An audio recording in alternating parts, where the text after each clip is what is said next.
Lokrajya news 24 नवा शोध नवी बातमी। सोसायटीच्या पार्किंगमध्ये खेळत असलेल्या 3 अल्पवयीन मुलींसोबत अश्लील कृत्य करून त्यांचा विनयभंग केल्याची घटना कोंढवा परिसरात घडली आहे। या प्रकरणी कोंढवा पोलिसांनी आरोपीवर पोक्सो कायद्याअंतर्गत गुन्हा दाखल करून अटक केली।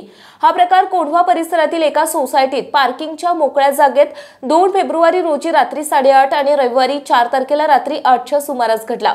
याबाबत पीडित मुलीच्या 32 वर्षीय आईने सोमवारी 5 तारखेला कोंढवा पोलीस ठाण्यात फिर्याद दिली।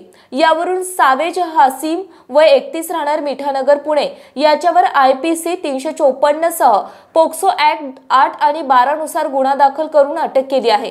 पोलिसांनी दिलेल्या माहितीनुसार आरोपी आणि फिर्यादी हे एकाच सोसायटीत राहतात। शुक्रवारी 2 तारखेला रात्री 8:30च्या सुमारास फिर्यादी यांची 9 वर्षांची मुलगी तिच्या 10 वर्षाच्या 2 मैत्रिणींसोबत सोसायटीत पार्किंगच्या मोकळ्या जागेत खेळत होती।